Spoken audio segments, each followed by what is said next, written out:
एक तरफ कृष्ण कहते हैं यदा यदा ही धर्मस्य ग्लानिर्भवति भारता, जब जब धर्म की ग्लानि होती है तो धर्म की स्थापना करने आता हूं, ऐसा कहते हैं। और आगे चलकर अर्जुन को कहते हैं सर्वधर्मान परित्यज्य, सब धर्मों को छोड़ दे। जो कृष्ण कहते हैं कि मैं धर्म की स्थापना करने को आता हूं, जब जब धर्म की ग्लानि होती है तब तब मैं धर्म की संस्थापना करने आता हूं। परित्राणाय साधूनाम विनाशाय दुष्कृताम, जो दुष्ट लोग हैं उनका विनाश करने को आता हूं और धर्म की स्थापना करने को आता हूं। वही भगवान कृष्ण अर्जुन को कहते हैं सर्वधर्मान परित्यज्य। अब ये दोनों वचन भगवान के हैं तो जरा ज्ञान का उपयोग करना पड़ेगा। ऐसा क्यों कहते हैं? धर्म की स्थापना करने के लिए तो मैं आता हूं, ऐसा भी श्री कृष्ण कहते हैं। और अर्जुन को कहते हैं कि सब धर्मों को छोड़ दे। इसका मतलब है कि जब साधारण जीवन में हम लोग जीते हैं तो धर्म नियमों का अवलंबन लेते हैं और हम सदाचार शिष्टाचार से एक दूसरे के हितैषी हों, ये जरूरी है। ये हमारा सामाजिक धर्म, व्यक्तिगत धर्म, सामाजिक धर्म, मानवता का धर्म, ये तो ठीक है। लेकिन जब कोई सत्यकृत करना है, मोह माया में आदमी फंस जाता है, दुराग्रहों में फंस जाता है और मैं फलाना हूं, मैं ढिंगड़ा हूं, ऐसा करके अपनी आत्मशक्ति से वो नीचे आ जाता है, तो फलाना हूं, ढिंगड़ा हूं की जो मान्यता का जो धर्म है वो छोड़कर उस आत्मा के शरण आ जाओ तो तुम फटाफट तर जाते हो। इसका ये अर्थ महापुरुष लोग बताते हैं, योगी लोग बताते हैं, तपस्वी लोग बताते हैं, जिन्होंने साक्षात्कार किया। ऐसे महापुरुषों हजारों का यह अनुभव है। तो वचन तो ग्रंथ के हैं, लेकिन समझने के लिए हमें अपनी पवित्र बुद्धि का आधार लेना पड़ता है। तो पवित्र बुद्धि कैसे होती है? एक सम्मेलन में कश्मीर के विद्वान आए थे, कोई काशी के विद्वान आए थे, कोई कहीं के विद्वान आए थे। बड़ा भारी महापुरुषों का सम्मेलन था। तो कुछ तो ऐसे अनुभवी संत भी थे और कुछ तथाकथित भी थे। तो माइक तो सबको मिल जाता है। तथाकथित साधु ने कहा अगर दिल पवित्र नहीं है तो भगवान का नाम लेने से क्या फायदा? अगर मन में पाप है तो राम राम करने से क्या फायदा? अगर हमारा व्यवहार अच्छा नहीं तो राम राम करने से क्या फायदा? अगर हमारा जीवन अच्छा नहीं है तो राम राम करने से क्या फायदा? भगवान भगवान करने से क्या फायदा? वो अपना जैसा आया उसको वो मूंग पीसता गया। जब बेजवाबदार लेक्चर करके बैठ गया तब एक सच्चे ईमानदार जवाबदार संत के चरणों में लोगों ने प्रार्थना की कि बाबा जी अब उपदेश देंगे। बाबा जी ने कहा कि भैया अभी अभी इन्होंने कहा कि मन पवित्र नहीं हो तो भगवान का नाम लेने से क्या फायदा? मन पवित्र नहीं है तो राम राम करने से क्या फायदा? मैं इनको पूछता हूँ मन मैला है तो उसको धोने के लिए तुम बताओ कौन सी साबु की जरूरत रहेगी, कौन सा सोडा खार ले आए अथवा कौन से धोबी के दुकान पे अपवित्र मन की पवित्रता होगी, ये मुझे जरा बता दे। मन अगर पवित्र नहीं है तो राम राम करने से क्या फायदा? तो मन पवित्र किस धोबी की दुकान पे होगा ये तो बता दो। अगर अपवित्र है तभी तो राम राम कर रहे हैं, अपवित्र को ही तो पवित्र करना है। जब पवित्र है तो राम राम क्या कहेंगे? राम तत्व में ही लीन हो जाएंगे। राम कहते ही समाधि लग जाएगी, राम कहते ही राम रस में खो जाएंगे। तो मन अपवित्र है तो भगवान का नाम लेने से क्या फायदा? मन अपवित्र है तो मंदिर में जाने से क्या फायदा? अरे भैया तो बताओ मन अपवित्र है तो कौन सी लॉन्ड्री में इसको पवित्र किया जाए, कौन से धोबी घाट में ले जाए? तो इन बातों को समझना होगा। राम कहो चाहे कृष्ण कहो चाहे शिव कहो चाहे और किसी देवी देवता का भगवान का नाम ले लो, लेकिन ईश्वर का नाम लेते लेते वैखरी में से जीव मध्यमा में आता है, मध्यमा से पशंति में आता है और पशंति में आते आते जब परा में जाता है न तो इस जीवात्मा और परमात्मा की ऐक्य का उसे रस मिलता है। वो ऐसा रस होता है कि फिर वो भीतर से सतत संतुष्ट रहता है। बाहर से सुख भी आ जाए तो उसको अंदर का इतना सुख मिलता कि बाहर के सुख में वो लोलुप नहीं होता है, उपयोग कर लेगा लेकिन उसे आसक्ति नहीं होगी। बाहर का दुख आता है लेकिन अंदर इतना सुख आ रहा है आत्मा का कि बाहर का दुख उस पर प्रभाव नहीं डालता है। तो सुख आता है जाता है, दुख आता है जाता है, वो जानता कि मेरा आत्मा एक रस है। वो एक रस आत्मा के सुख में इतना तृप्त है कि कृष्ण के वचन यहाँ सार्थक हो जाते हैं। संतुष्ट सततम योगी। जीसस को क्रॉस पे चढ़ाया है, जीसस के मन में आता है कि मेरे मालिक, मेरे खुदा, हे मेरे ईश्वर, मैंने लोगों के लिए क्या क्या किया और लोग बदले में क्या देते हैं।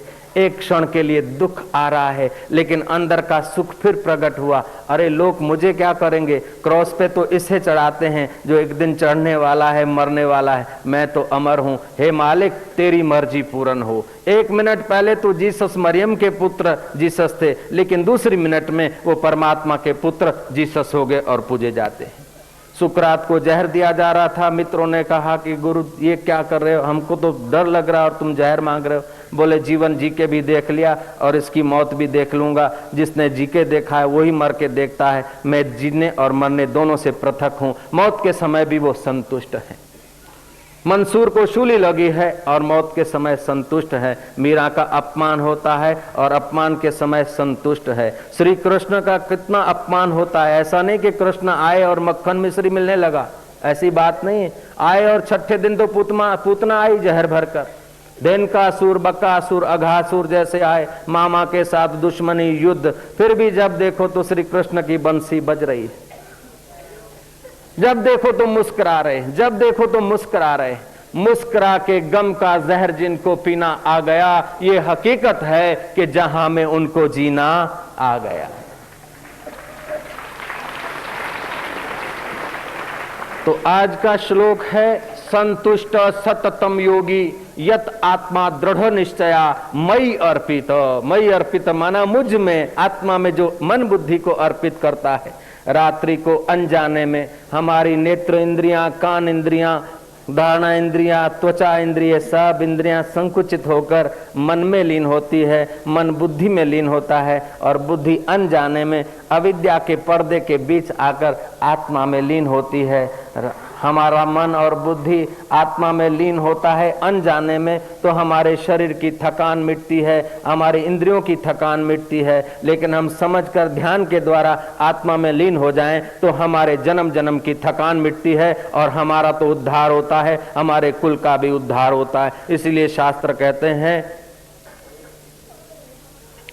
संतुष्ट सततम योगी यत आत्मा दृढ़ निश्चया। भोगी सतत संतुष्ट नहीं रह सकता। ऐसा कोई भोग नहीं है कि भोग के समय उसके लिए प्रयत्न न करना पड़े, भोगते समय शक्ति क्षीण न हो और अंत में भोग नाश न हो। ऐसा कोई दुनिया में भोग नहीं है। इसीलिए भारत का विशाल राज्य जिनका था भरतरी, वो लिखते हैं, भोगान भुक्तम वयमेव भुक्ताः, कालो न याति वयमेव याताः, तृष्णा न जीर्णा वयमेव जीर्णा। तृष्णा, इच्छाएं तो नाश नहीं हुई संसार के सुखों की, लेकिन सुख लेने की ताकत नाश हो गई। भोग तो पूरे नहीं हुए, लेकिन हमारा जीवन पूरा हो गया। दुनिया के जो मजे हैं हरगिज कम न होंगे, चर्चे यही रहेंगे, अफसोस हम न होंगे। एक दिन ऐसा आएगा कि हम न होंगे, लोग हमें शमशान में पहुंचा कर आएंगे। उसके पहले लोग हमें शमशान में छोड़ाएं, उसके पहले हम अपने मन को जरा परमात्मा में छोड़ाएं तो कितना अच्छा होगा, कितना सुंदर होगा, कितनी मंगलकारी जिंदगी शुरू हो जाएगी। वैदिक काल की बात है, एक सम्राट घूमने गया, रात्रि हो गई, पूनम की रात रही होगी। लौटते समय दूसरे रास्ते से आया, एक झोंपड़ी दिखी। देखा कि इस जंगल में कौन बेचारा रहता है। झोंपड़ी में जरा झांका कि एक टाट का टुकड़ा, उस पर कोई बैठा है और ज्ञान मुद्रा में परमात्मा के ध्यान में मस्त लगता है। कोई भिखारी है, कोई साधु है। सम्राट ने आवाज लगाया, साधु बाहर आए। बोले क्या है? बोले आप इस झोंपड़ी में रहते हैं?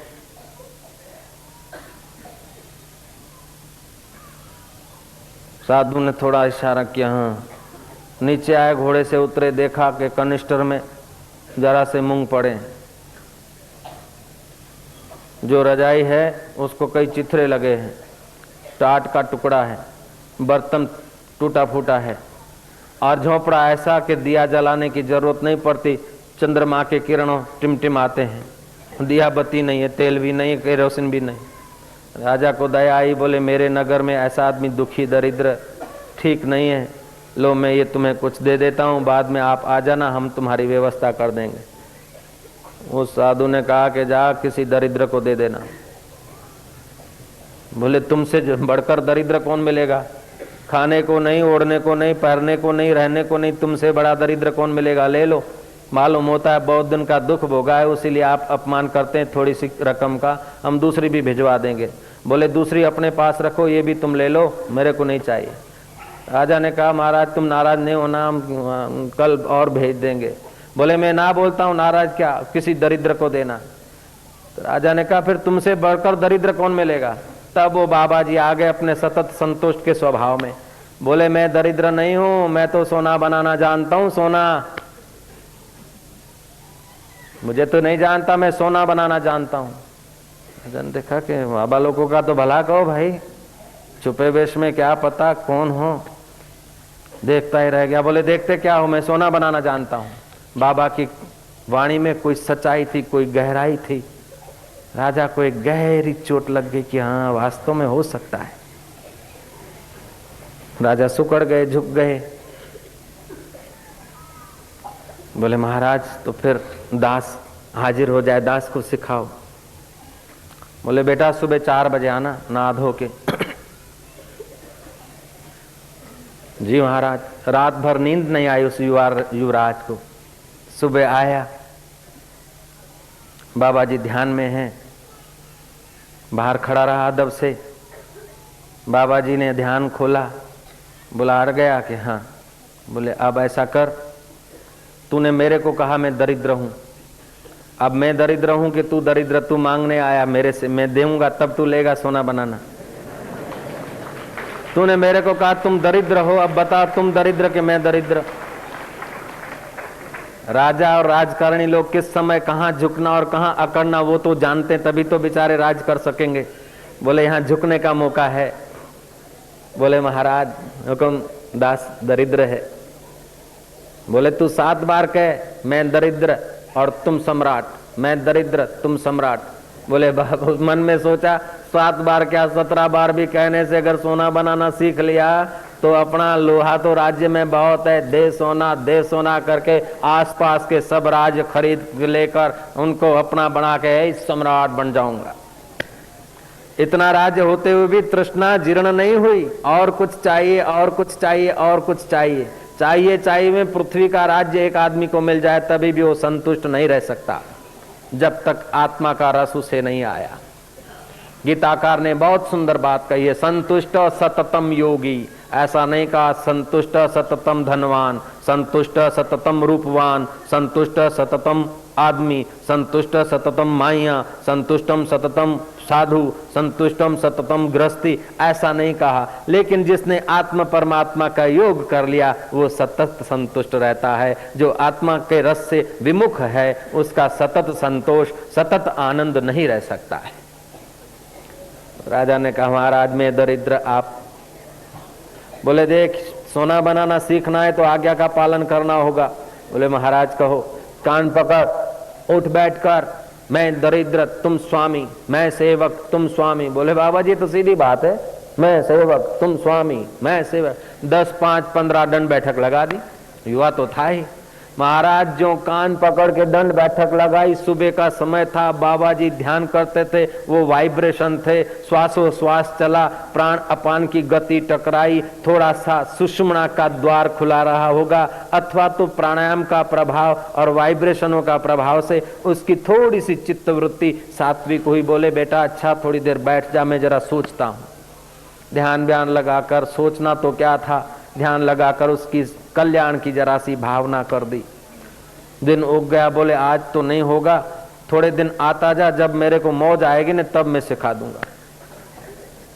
युवराज गया, कथा कहती। दूसरे दिन आया, बाबा ने दूसरे ढंग का कुछ बिठाया, कुछ प्राणायाम कराया। तीसरे दिन बिठाया, प्राणायाम कराया। ज्यों ज्यों बिठाया, प्राणायाम और ध्यान कराया, त्यों त्यों उसकी रजस और तमस वृत्तियां शांत होती गई और सत्वक वृत्तियां उठती गई। उसे अंदर का रस आने लगा। शुरू में तो प्रलोभन से राजा ने उन राजा को बुलाया, लेकिन कुछ दिनों के बाद उस युवराज भाग्यशाली को आए बिना चैन नहीं पड़ता था, और आए बिना चैन नहीं पड़ता था। तब राजा को देखा कि अब पात्र है, ध्यान में बिठाया और थोड़ी संप्रेक्षण शक्ति का और धक्का मार दिया और महाराज उसकी समाधि लग गई। कुछ घंटों के बाद उठाया। बोले बोल बेटा कितना सोना बनाना है? बोले महाराज जो राज्य है वो भी तो छोड़ के मरूंगा। अब सोना बनाऊं, फिर दूसरे राज्य को अपना बनाऊं, फिर भी तो मर जाना है। अब मेरे को तो अंदर का रस बढ़िया आ रहा है महाराज, अंदर का और समाधि लग जाए और ध्यान लग जाए। बोले बेटा अब बता, तू पहले राजा था कि अभी राजा है? बोले महाराज पहले तो दरिद्रता को छुपाने के लिए बाहर से राजा था, लेकिन अभी पता चला कि अभी मैं दिल का राजा हो गया हूं। अब मुझे अंदर से संतोष मिल रहा है। संतुष्ट सततम योगी यत आत्मा दृढ़ निश्चया मई अर्पित मनोबुद्धि यो मद भक्त समय प्रिय। जितने अंश में हमारी आंतरिक यात्रा होती है उतना उतना हमारा आंतरिक राज्य बढ़ता है। कबीर साहब ने कहा, दास कबीर चढ़ो गढ़ ऊपर राज्य मिल्यो अविनाशी। मैंने सुबह बताया था, परसों भी थोड़ी बात बताई थी कि अपने शरीर के अंदर 7 केंद्र हैं। पहले केंद्र में काम रहता है, थोड़ा सा आंशिक रूपांतरित हो जाए तो राम का रस प्रकट होने लगता है। दूसरे केंद्र में भय, ईर्षा, स्पर्धा और घृणा रहती है। अगर ध्यान करते हो दूसरा केंद्र बदल जाए तो भय की जगह पर निर्भयता आ जाती है, स्पर्धा की जगह पर समता आ जाती है, घृणा की जगह पर प्रेम आ जाता है, ईर्ष्या की जगह पर क्षमा आ जाती है। महाराज ये सद्गुण आ जाते हैं तो आदमी का बाहर का ढांचा तो रहता है लेकिन अंदर से वो महान हो जाता है। और जितना जितना ऐसे तुमने देखा होगा कि गाड़ी है, मोटर है, ट्रक है, उसका व्हील पकड़ने से ब्रेक नहीं लगती और व्हील को घुमाने से गाड़ी दौड़ती नहीं है। अंदर गियर बॉक्स में चेंजिंग होती है तो गाड़ी भागती है और लाइनरों पर प्रेशर पड़ता है तो गाड़ी को ब्रेक लगती है। ऐसे हम बाहर से कितना भी नियम वियम करें लेकिन ये बाहर की गाड़ी पर बाहर के नियम ज्यादा असर नहीं करते, अंदर का गियर बॉक्स का जो है ना वो बहुत ज्यादा असर करता है। इसलिए भारत के ऋषियों ने बाहर को सजाने संवारने पर ध्यान कम दिया है, भीतर को सजाने पर ज्यादा ध्यान दिया है। जिसने भीतर को सजा लिया है बाहर से फटी टूटी चदरिया में भी वो विश्व का सम्राट है, और जिसने भीतर को नहीं सजाया बाहर से कितना भी सुहावना और सुंदर दिखे तभी भी उसकी सुंदरता में खतरा हो जाता है। मुझे नहीं कहना चाहिए फिर भी एक बात कहनी पड़ती है कि अमेरिका के हवाई जहाज़ों में हम जब बैठते थे बड़ा हमको आश्चर्य होता था। वहाँ की जो लेडियाँ होती थी, अंदर का सौंदर्य मर जाता है तब आदमी बाहर के सौंदर्य का सामान लेकर घूमता है साथ में। अंदर का रस सूख जाता है इसलिए बाहर के रस के पीछे आदमी अंधाधुंधी दौड़ करता है, और बाहर के रस के जितनी दौड़ ज़्यादा होता है उतना अंदर का रस गायब हो जाता है। होता क्या था कि वो हवाई जहाज में जब वो लेडीज बैठती थी, जब उतरने की तैयारी होती तो क्या करती, अपना वो जैसे वो सुल्फा पीने वाले तम्बाकू चिलम माचिस ये वो रखते हैं ना झोला, कुछ ऐसे लोग होते हैं तो यहाँ झोला रखते हैं, ऐसे वो माइयों के पास झोला रहता था। हवाई जहाज जब उतरने की तैयारी में होता तो क्या करती, वो झोला में से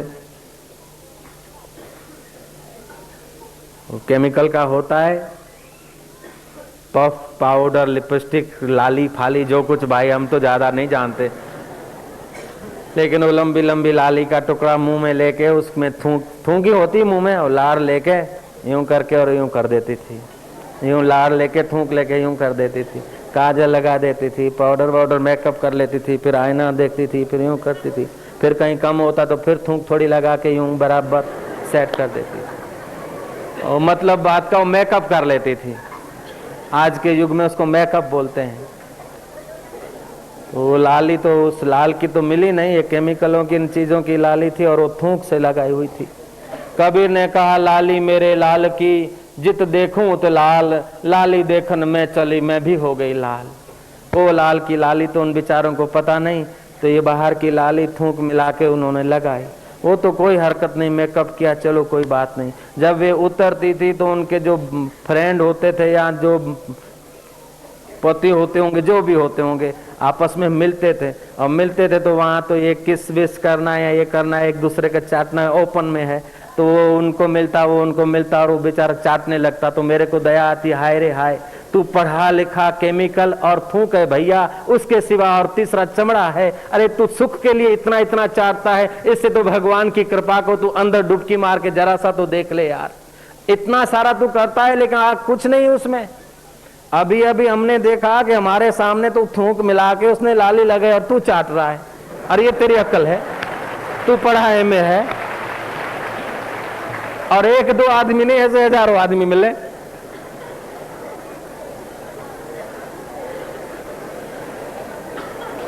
मैं आंखें देखी बात करूं, मेरे साथ जो चले वो लोग भी बैठे।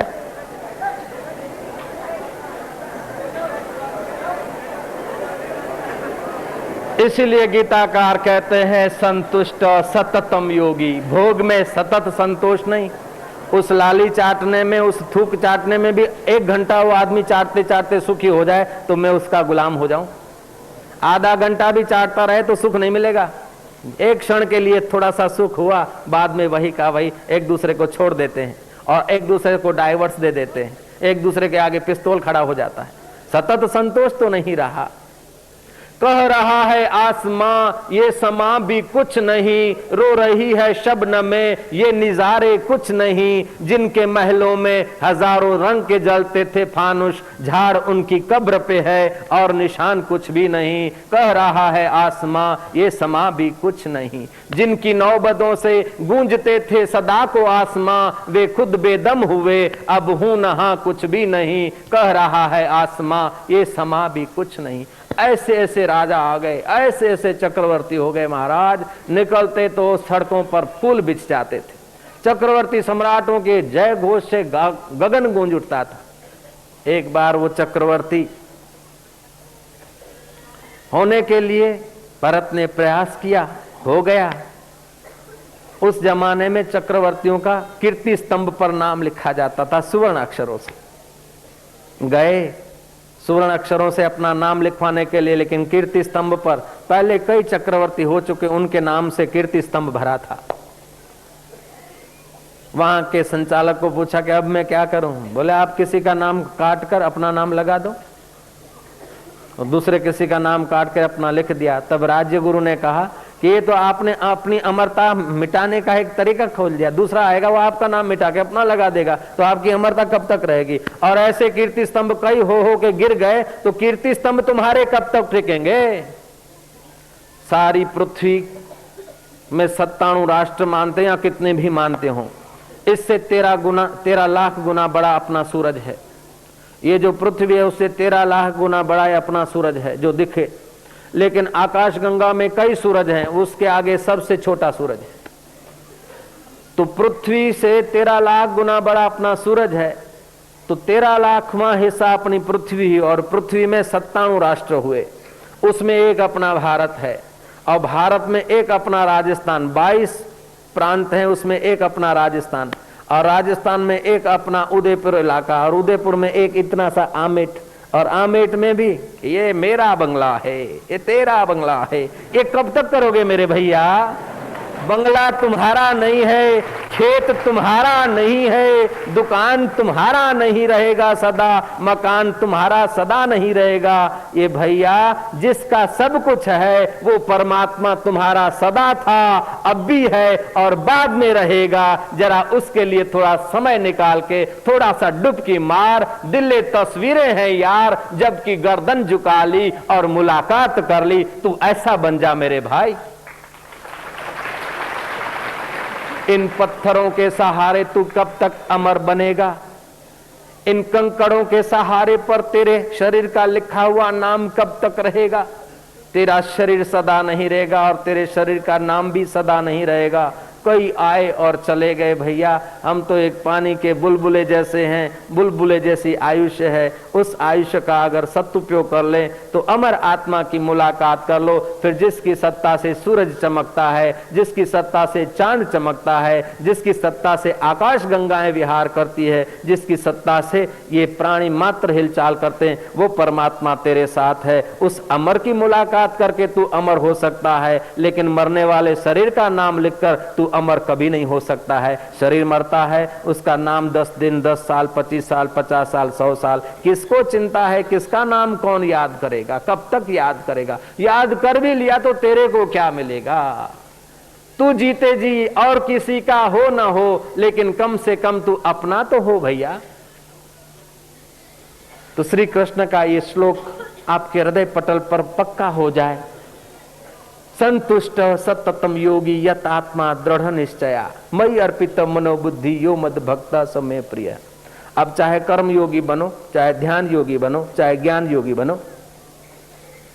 शबरी भीलन कर्म करती है और बुहारी लगाने वाली भी कर्म करती है, लेकिन वो सड़कों पे झाड़ू लगा रही है और शबरी भी झाड़ू लगा रही, लेकिन शबरी के झाड़ू लगाने में कर्म योग है, क्योंकि अपने सुख के लिए नहीं, परहित। परहित सरिस धर्म नहीं भाई, पर पीड़न सम नहीं अधमाई। लेकिन परहित की दुहाइयां देकर, जो परोपकार की दुहाइयां देकर, सेवा कार्य की दुहाइयां देकर सत्ता या कुर्सी के अंदर में आकांक्षा होती तो वो कर्म योग नहीं होता है, कर्म बंधन हो जाता है। इसलिए सत्संग किए बिना, सत्य की शांति पाए बिना, थोड़ा बहुत सत्संग का आधार लिए बिना कोई निष्कामी नहीं हो सकता है। कुछ न कुछ कामना रह जाती, फिर चाहे वो स्थूल रूप में हो चाहे सूक्ष्म रूप में हो। उसलिए अंदर से रस आना शुरू होगा तो बाहर के रस की कामना हटना शुरू हो जाएगा। जैसे नाविक नाव को ले जाता है और नाव नाविक को ले जाती है, ऐसे जो अंदर की कामना घटती है, अंदर का रस आता है, त्यों बाहर की इच्छाएं घटती है। जितनी बाहर के सुख की इच्छा घटती है त्यों अंदर का सुख बढ़ जाता है। भगवान राम, लक्ष्मण और सीता जी वनवास में थे। लखन भैया गए थे कंदमूल लेने को, सीता जी बैठी थी आकाश के तरफ निहार रही है। सीता की नजर गई एक पेड़ पर, उस पेड़ के सहारे एक लत्ता चली थी, उसमें फूल थे।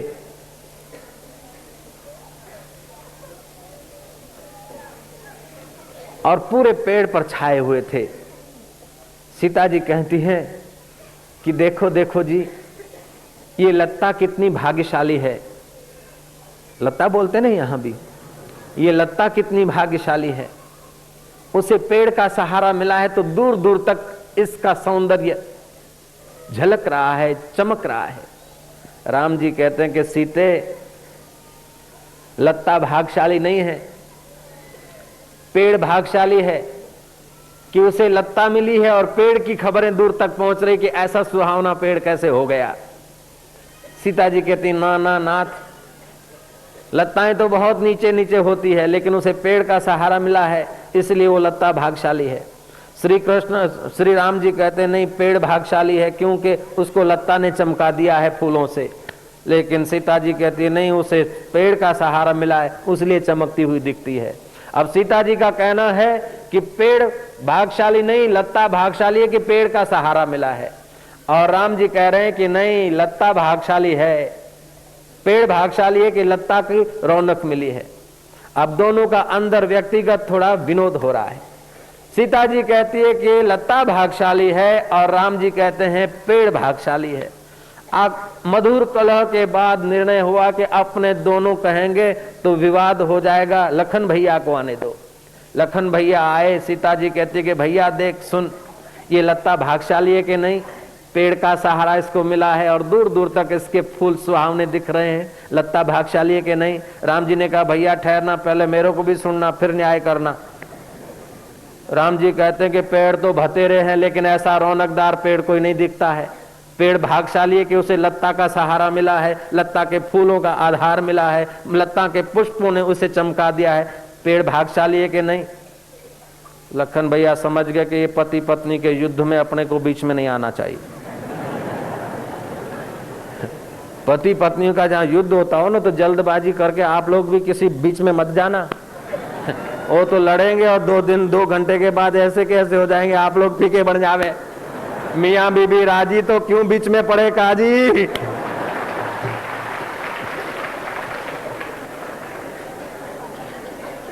अगर पढ़ना भी हो तो लखन लाला पढ़े ऐसे पढ़ना, लक्ष्मण भैया पढ़े इस ढंग से पढ़ना, ज्यादा नहीं।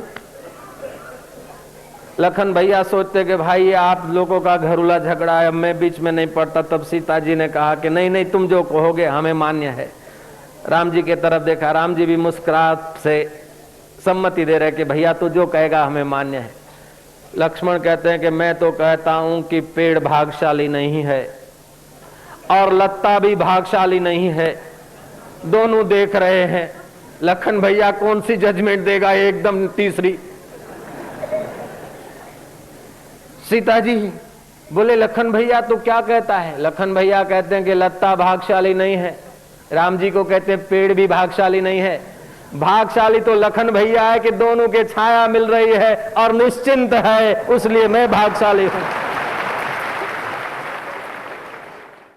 पशु भी भागशाली नहीं है, पक्षी भी भागशाली नहीं है, गरीब भी भागशाली नहीं, अमीर भी भागशाली नहीं, नौकर भी भागशाली नहीं, सांप भी भागशाली नहीं, लेकिन भागशाली तो वो है जिसे शास्त्र और साधना मिल रही है, दोनों की छाया में सतत संतुष्ट जीवन बिताता है। ऐसा कोई लखन है, उसको मेरा प्रणाम है, वो भागशाली है या तो हो जाएगा।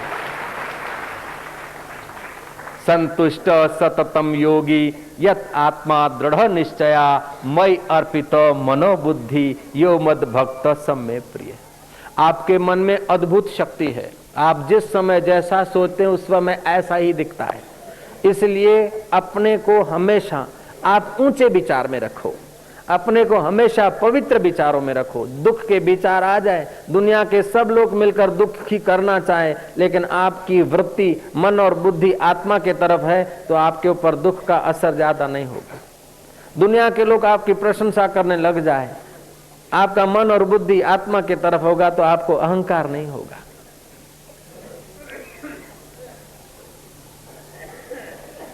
एक हिप्पी था,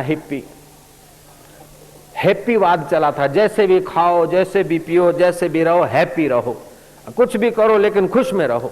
अरे कुछ भी करने से खुश में नहीं रहा जाता, जो कुछ करना चाहिए वो करने से खुश रहा जाता है।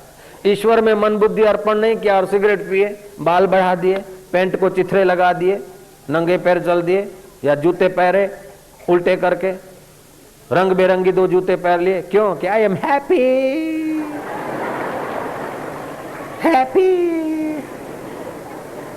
हैप्पी में से अपभ्रंश हुआ, बाद में हिप्पीवाद चला। पहले एक आदमी ने ऐसा प्रचार कर दिया कि हैप्पी रहना चाहिए, लाइफ हैप्पी रखना चाहिए, खुश रहना चाहिए, कुछ भी करके खुश रहो, बस 4 दिन की जिंदगी है।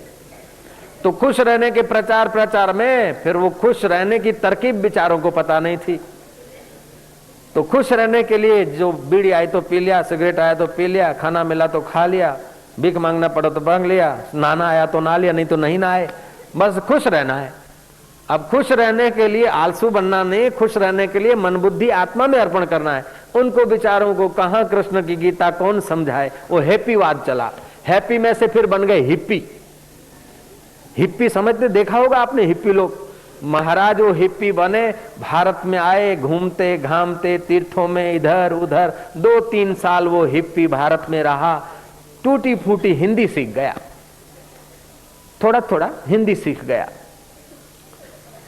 कभी नहाए कभी न नहाए, बाल बढ़ गए तो जुए खूब। एक दिन कहीं शादी का रिकॉर्डिंग चल रहा था और ये बेचारा खुजला रहा था, खुजलाते खुजलाते बड़ी मुश्किल से एक तगड़ी जू उसके नख में आ गई, जू नख में आ गई और हथेली पर रखी। अब सोच रहा है कि क्या करूं। इतने में वो रिकॉर्डिंग का आवाज आया, प्यार किया जाए जा छोड़ दिया जाए, मार दिया जाए जा छोड़ दिया जाए, यू से व्हाट कैन आई डू, मार दिया जाए छोड़ दिया जाए, यू से। इतने में तो दूसरी कड़ी बदली, ए बेवफा मैंने तो जुल्फों से प्यार मांगा था, जुदाई तो नहीं मांगी थी, बेवफाई तो नहीं मांगी थी। ओ आई सी, you want love with my zulfa, thank you, sit again।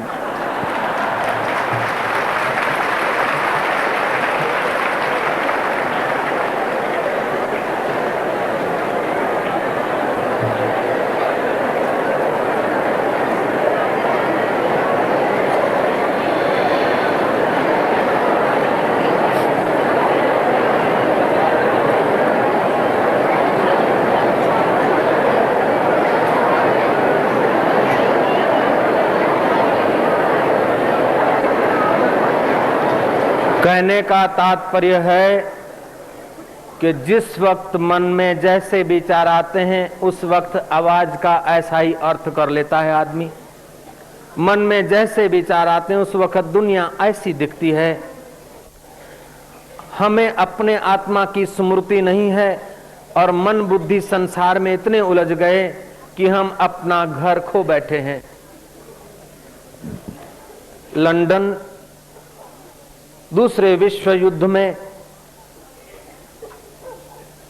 London का सिपाही शत्रुओं की चोट से इतना घायल हो गया था कि उसने अपने कपड़े, बेज, बिल्ली भी खो दिए थे, अपनी स्मृति भी खो दी थी। आखिर वो अपनी रेंज वाले उसको उठा तो लाए, दवाई की, उसने आंख तो खोली लेकिन स्मृति वापस न खोल पाए डॉक्टर। मनोवैज्ञानिकों ने ट्राई की लेकिन वो भी बेचारे निष्फल गए। अब ये कौन सी रेंज का है, क्या इसका नाम है, कौन सी बटालियन का है, ये जानना जरूरी था, लेकिन ये उसकी स्मृति हो तब तो पता चले। आखिर निष्णातों ने कहा, जानकारों ने कहा कि इसे ट्रेन में बिठाकर लंदन के हर शहर की यात्रा कराई जाए, हर गांव की यात्रा कराई जाए, और गांव का जो बोर्ड आता है, रेलवे स्टेशन का जो पाटिया आता है, पाटिया के तरफ उस लिखे हुए अक्षरों के तरफ इसका ध्यान खींचा जाए। हो सकता है कि इसके अपने गांव का बोर्ड आ जाएगा, पाटिया आ जाएगा, साइन बोर्ड आ जाएगा, हो सकता है कि इसकी स्मृति जग जाए। कई इलाकों से ट्रेन पसार हुई, 3-4 उसके साथी उसको दिखाते हैं लेकिन उसकी स्मृति नहीं जगती। दिखाते दिखाते उस लंदन कोई बड़ा विशाल तो है नहीं, दिखाते दिखाते 75%, 80% दिखा चुके, लेकिन कोई गांव के लिए इसकी स्मृति जगी नहीं। 90% दिखा चुके लेकिन कोई स्मृति जगी नहीं। आखिर जो साथी थे वे थक गए कि अब जब 90% गांव तो देख लिए, अब इसकी स्मृति नहीं जगती तो अब 10% में क्या बचा होगा। वो थोड़ा ध्यान कम देने लगे।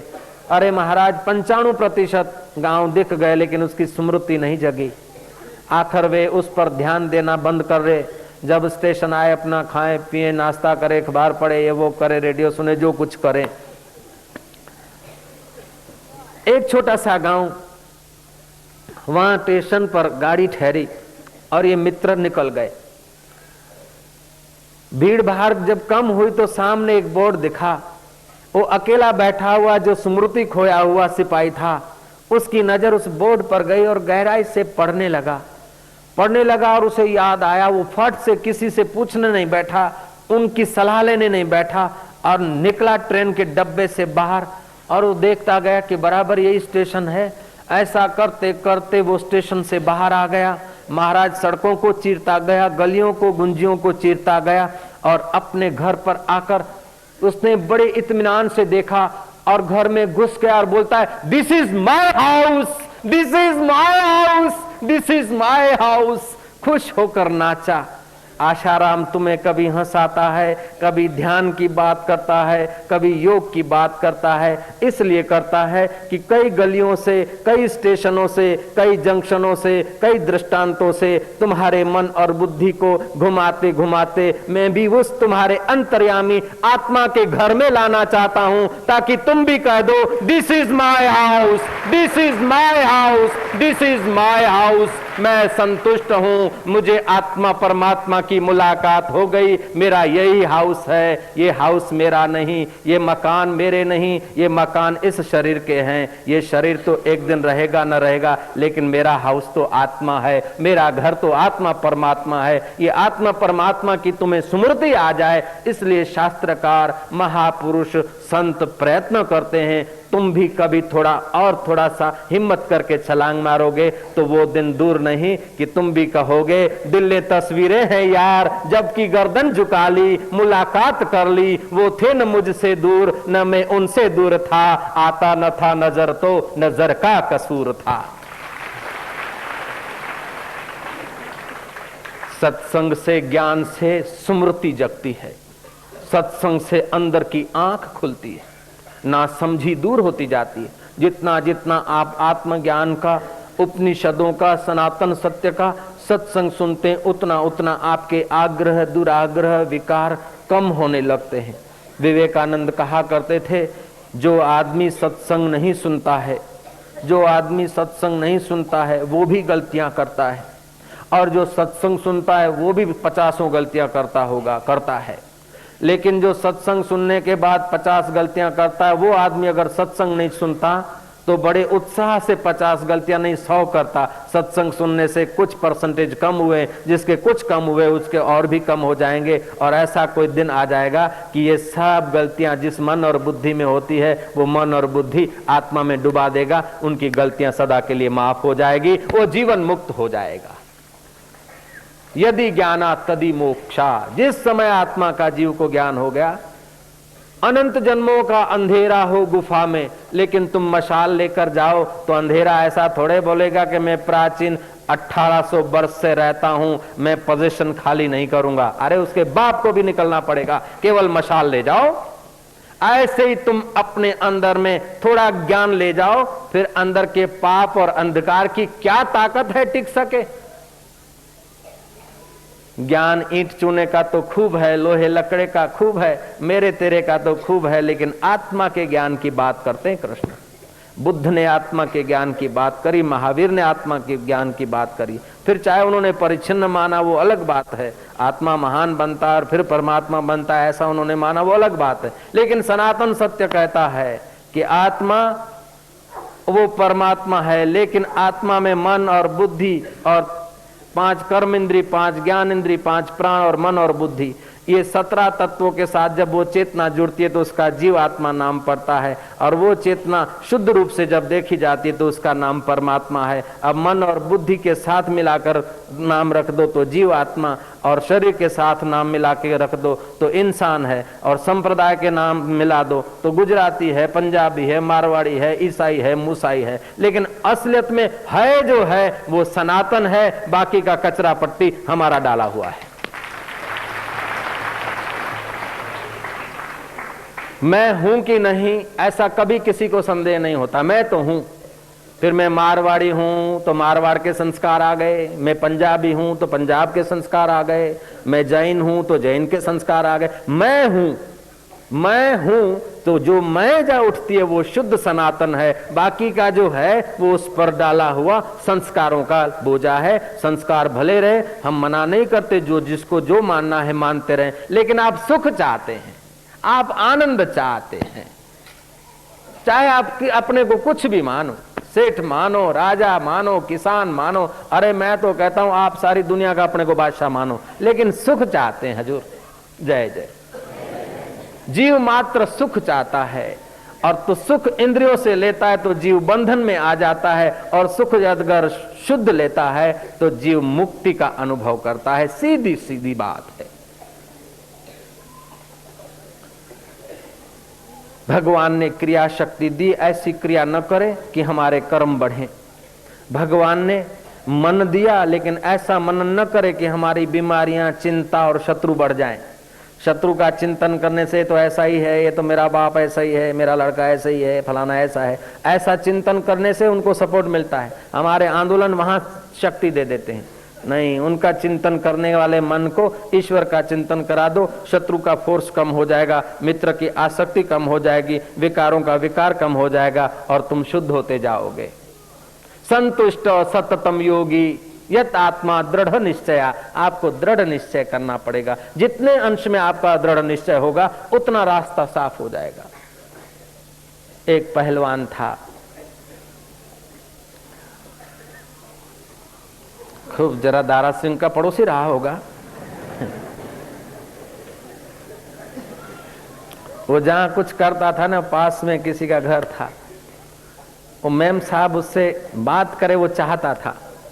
खुश नसीबी से वो मैम साहब ने बात किया, और टूटी फूटी बात में वो मैम साहब ने कहा कि आज हमारे वहां फंक्शन है, तुम उधर आना। पहलवान तो बस गिगड़ गिगड़ हो गए। अब बोले मालिश वालिश किया है, नहाना तो है ही है, अब उनका घर फलानी जगह है, ये तो जाते हैं साधन में, अब मैं जाऊंगा बस में, घूमते घामते देर हो जाएगी, चलो अपने नदी में कूदो, नहाते नहाते उसके घर पहुंच जाएंगे, नदी के किनारे है। और पहलवान कूदा नदी में तो कूदा, फिर विचार आया कि दाएं किनारे उसका घर है कि बाएं है, तो थोड़ा सा तो दाएं के तरफ चला जाए तैर तैर के। फिर सोचा कि बाएं होगा, बाएं आए, दाएं आए, दाएं आए, बाएं आए, ऐसे करते करते टाइम पूरा हो गया, फू हो गया, थक गया और बाहर आ गया। ऐसे ही हमारा मन भी बहुत पहलवान है, बहुत कुछ काम करता है, लेकिन कभी सुख के किनारे जाता, कभी दुख के किनारे, कभी सुख दुख सुख दुख सुख दुख, उधर ही झोंके खाता है, आगे कम वक्त चलता ही नहीं। लेकिन उसे पता होना चाहिए कि सुख और दुख, लाभ और हानि, गर्मी और सर्दी, मान और अपमान, ये मन और बुद्धि और शरीर को मैं मानते तब लगता है। अगर अपने को उनका साक्षी मानो तो इनकी कोई कीमत ही नहीं है, तो आगे चला जा। ऐसा कोई दुनिया में आदमी नहीं हुआ, ऐसा कोई दुनिया में पीर नहीं हुआ, ऐसा कोई दुनिया में पैगंबर नहीं हुआ, ऐसा कोई दुनिया में धनी नहीं हुआ, ऐसा कोई दुनिया में सत्ता वाला नहीं हुआ, ऐसा कोई दुनिया में स्त्री नहीं हुई, ऐसा कोई दुनिया में पुरुष नहीं हुआ, ऐसा कोई देवी नहीं हुई, ऐसा कोई देवता नहीं हुआ, ऐसा कोई व्यक्ति नहीं हुआ जिसके जीवन में सतत सुख रहे, अथवा जिसके जीवन में कभी दुख ना आया हो। जिसको सुख आया है, दुख सुख दुख लाभ हानि ये सब होता है। खून पसीना बाता जा, तान के चादर सोता जा, ये किस्ती तो हिलती जाएगी, तू हंसता जा या रोता जा, मर्जी तेरी है। लेकिन संसार में किस्ती आई है तो कभी यूं तो कभी यूं, लेकिन तेरी यात्रा होती रहे, हिलती जाए लेकिन यात्रा आगे हो। हिलने हिलने में तू रुकना मत भैया। इसलिए कृष्ण कहते हैं मई अर्पित मनोबुद्धि, सुख दुख में मन बुद्धि को अर्पित मत करो, राग द्वेष में मन बुद्धि को अर्पित मत करो। हरिओम तत्सत और सब गप सप। अत्रु तो आवड़े, आवे कि नहीं आवे भाया को, भाया को आवे कि नहीं आवे, आवे आवे आवे हजूर आवे। अंदाता घणो ही आवे है, वो तो घणो ही आवे, आवे तो आवे पण दृढ़ निश्चय होवे, दृढ़ निश्चय करो। ओम ओम ओम ओम। मौलाना जलालुद्दीन रूमी बड़े धनवान थे, धन से सुख नहीं, सतत शांति नहीं, आध्यात्मिक रास्ता पकड़ा। नवाबी ठाट का एक बड़ा बंगला था, स्विमिंग पूल थी, तैरने का, नहाने का, धोने का, अच्छा अंदर एक बड़ा इलाका था, बाग बगीचा। लेकिन सतत सुख नहीं मिला। समझदार आदमी था, सूफी फकीरों के लेख मंगवाता था, कभी बगदाद से, कभी कहीं से, कहीं गल्फ कंट्रियों से, कभी कहीं वो कुछ न कुछ पढ़कर कोई रास्ता खोज रहा था। महाराज किताबों से थोड़ी शांति तो मिली, लेकिन जीवित महापुरुष जब तक नहीं मिलते न परम शांति नहीं मिलती। वो किताबों में से सार लेकर कुछ अपना हस्तलिखित किताबों से अपना कुछ हस्तलिखित लिख रहा था। वो पहले के जमाने में फाउंटेन पेन नहीं थी, कलम होती थी और स्याही का खड़िया। स्याही छूट गई या कलम को बनाने के लिए घर में गया। वो सारा का सारा सुबह के समय हस्तलिखित पुस्तिकाएं जो उसके नजर में कीमती थी वो और अपनी लिखी हुई पुस्तक छोड़ के अंदर गया। समस्त बेज नाम के जो जिनका पहले केशवपुरी नाम था, सतत संतुष्ट रहने वाले वो महापुरुष योगी और ज्ञानी, घूमते घामते जैसे शुकदेव जी परीक्षित के पास पहुंचे, ऐसे मौलाना जलालुद्दीन रूमी के पास वो केशवपुरी महात्मा पहुंचे। देखा कि पुस्तकें पड़ी है। उसने सब पुस्तकें, सब किताबें हस्तलिखित, स्याही की लिखी हुई, प्रिंटिंग प्रेस की नहीं, स्याही की लिखी हुई किताबें सब उठा के वो जो स्विमिंग पूल था, जो तालाब था पानी का, आप अपनी भाषा में तालाब बोलो, आज की भाषा में स्विमिंग पूल बोलो, उसमें उसने डाल दिया। जलालुद्दीन जब आया तो देखा कि एक पागल जैसा आदमी खड़ा है, कोई कपड़ों का ठिकाना नहीं, कोई ठाट पाट नहीं, कोई उसका कौन से धर्म का कौन से पंथ का कोई पता नहीं चलता है। वो तो सनातन सत्य में डूबे हुए थे, उनको पंथ और धर्म का आग्रह नहीं था, उनको वेशभूषा का आग्रह नहीं था, आग्रह था आत्मा का, रस का, वो तो उनको मिला था। मस्त खड़े थे। देखा कि मेरी किताबें कहाँ हैं, उनसे पूछा मेरी किताबें कहाँ गई। केशवपुरी महात्मा ने भवों के इशारों से दिखाया कि वो पानी में पड़ी है। बोले नहीं। पानी में किताबें देकर वो तो आग बबूले हो गए कि मेरी पुस्तकें, मेरे जीवन का रस, मेरे जीवन का सारी मेहनत, मेरे जीवन का पूरा निचोड़ मैंने कहीं कहीं से पुराने फकीरों की किताबें मंगाई, सब का सब तुमने पानी में फेंक दिया, तुमने तो मेरा सर्वनाश कर दिया। बोले सर्व तेरा इन किताबों में था, ले निकाल। बोले अब क्या करूं? बोले तू निकाल तो सही। निकाला तो देखे कि ओहो, हाथ भीग गए हैं, कपड़े भीग गए, लेकिन वो किताब के अक्षर नहीं भीगे, ज्यों के त्यों है। मौलाना जलालुद्दीन रूमी समझ गए कि जिस गुरु की खोज थी ना वही है। पैर पकड़ लिए, पैर पकड़ लिए। तब वो केशवपुरी महात्मा ने कृपा करके वो आत्म रहस्य समझाया और मौलाना जलालुद्दीन को आत्म शांति मिली, साक्षात्कार हुआ। फिर उन्होंने भजन गाया, अगर है शौक मिलने का तो हरदम लो लगाता जा। ये उन्हीं का है। न बन बम्मन, न बन मुल्ला, न बन काजी, न रख रोजा, न मर भूखा। अगर है शौक मिलने का तो हरदम लो लगाता जा। तस्बीह तोड़, मुसल्ला तोड़, किताबें फेंक पानी में। अगर है शौक मिलने का तो हरदम लो लगाता जा। इस प्रकार का सुहावना भजन। अच्छा, तो महाराज जब मौलाना जलालुद्दीन रूमी को उस आत्मदेव का जो वेदांतों की नजर से साक्षात्कार होता है, उसी अथर्ववेद के हिस्से से निकला हुआ सूफीवाद, उस सूफीवाद का साक्षात्कार वही खबर देता है। महाराज मौलाना के प्रभाव से जैसे मध होती है ना, तो शहद होती है तो कीड़ियां आ जाती है।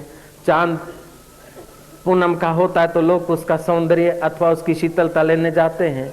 मिठास होती है तो कीड़ी मकोड़ा आ जाते। ऐसे ही उनको आत्मरस, आत्म शांति मिला, तो वो जब बोलते थे लोगों को शांति मिलती थी, लोगों को आनंद मिलता था। तो ऐसे करते करते उनके घर के पास में एक छोटा सा हॉल बना था। करीब 50 आदमी रोज आ जाते थे, सत्संग सुनते थे, ध्यान करते थे। एक बार किसी उच्चतर स्कूल के शिक्षक आए, देखा कि मौलाना जलालुद्दीन बैठे हैं और लोगों को कुछ संकेत कर रहे हैं, और लोग कोई नाच रहा है, कोई हंस रहा है, कोई झूम रहा है, कोई कुछ है, कोई कुछ है। किसी मित्र ने कहा कि एक आदमी 50 आदमी को पागल बना रहा है। ऐसी कोई बंदगी होती है? इसको कोई ध्यान बोलते हैं? दूसरे ने कहा भाई ध्यान के कई तरीके हैं, अपना ये विषय नहीं तो अपने बकवास करने की क्या जरूरत। तीसरे ने कहा नहीं, ध्यान का मतलब ये होता है। चौथों ने कहा नहीं, कीर्तन के द्वारा भी मन प्रफुल्लित होता है तो उसको भी भगवान का रस आ सकता है। पांचवें ने कहा छोड़ो बाबा, अपना क्या जाता है, जो करेगा जो जाने, अपने क्या, जब अपने बैठते नहीं। किसी के लिए अच्छा बोलना तो पुण्य है, लेकिन बुरा बोलना तो पाप है, चलो वापस चले गए। 10, 15, 25 दिन के बाद फिर वही के वही सज्जन आए। देखा कि वो जो झूम रहे थे, नाच रहे थे, हंस रहे थे, डोल रहे थे, वो सब के सब चुप हैं। उनके पुराने मित्रों ने उन्होंने कहा कि देख इसका मतलब है ध्यान, देखो चुप बैठे। दूसरे ने कहा पहले जब नाच रहे थे, डोल रहे थे, गूंज रहे थे, तब उनका नादानुसंधान ध्यान था, तभी उनको भी मजा आता था, अपने को भी मजा आता था। अभी तो मूंगे मूंगे बैठे, उनको मजा आता होगा कि नहीं वही जाने, लेकिन अपने को तो मजा नहीं आता। पहले तो देखने वाले को भी मजा आता था यार। तीसरे ने कहा भाई मजा तो आता था, लेकिन अब क्या पता इनकी गत वो जाने, चलो अपने वापस गए। तीसरी बार आए वो लोग, देखा कि मौलाना जलालुद्दीन टांग पे टांग चढ़ाते हुए आकाश तरफ निहारे हुए, परम मौन में है, जैसे रमण महर्षि थे। उन मित्रों ने पूछा कि महाराज तुम्हारे जो नाचते थे, झूमते थे, हंसते थे, गुनगुनाते थे, और बाद में हम आए तो चुपचाप बैठे ध्यान धरते थे, वो सब 50 आदमी कहाँ गए? मौलाना ने कहा कि मेरे को जो सबक सिखाना था सिखा दिया, उन्हें जो रस का द्वार दिखाना था दिखा दिया। अब वो अपना धंधा रोजगार करते हैं, दिन और रात को समय मिलता है तो डुबकी मारते हैं और फिर ताजे तवाने हो जाते हैं। मेरा कोर्स मैंने उनको सिखा दिया है और वे अपनी अपनी जगह पर सुव्यवस्थित हो गए हैं। अब मेरे आखिरी कुछ घड़ियां हैं, मैं अपना जीवनदाता के मस्ती में बिता रहा हूँ। तब उन स्कूल के मास्टरों ने कहा महाराज हम भी सीखना तो चाहते थे, हम देखकर बड़े प्रभावित तो होते थे, लेकिन सोचते थे कि आए कि ना आए, करें कि ना करें। महाराज अब हमको भी सिखाओ। महाराज ने कहा बेटे गाड़ी जब चली थी न, जगह होती चाहे न होती, तुम लटक भी जाते तो वहाँ जहाँ गाड़ी पहुँचती वहाँ तुम पहुँच जाते। फर्स्ट क्लास में जगह नहीं मिलती, तुम सेकंड में घुस जाते, सेकंड में नहीं मिले तो थर्ड में घुस जाते, थर्ड में भी नहीं मिले तो अंत में भैया तुम दरवाजे पे भी लटक जाते तो गाड़ी दिल्ली पहुंच जाती। ऐसे ही जब मैं उनको सिखा रहा था, उस वक्त आगे बैठने की जगह न थी तो बीच में पीछे नहीं तो पीछे से भी पीछे बैठ के भी तुम आनंद लेते और यात्रा करते, तो तुम भी कोई अंदर के रस में पहुंचते। भैया अभी तो मेरे पास टाइम नहीं है, वक्त बीत जाता है, बात रह जाती है। तो नारद भक्ति सूत्र ने कहा तत्कीर्तनात्, ईश्वर का कीर्तन करते करते तुम्हारा मन का और तन का फोर्स कम होता है। शांडिल्य भक्ति सूत्र ने कहा तत्कीर्तनात्, कीर्तन करते करते जीव का मन और बुद्धि ईश्वर अभिमुख अनजाने हो जाता है। सिया राम राम गाए जा सिया राम। हरि ओम ओम गाए जा। हरि ओम ओम गाए जा। हरि ओम सिया राम राम गाए जा सिया।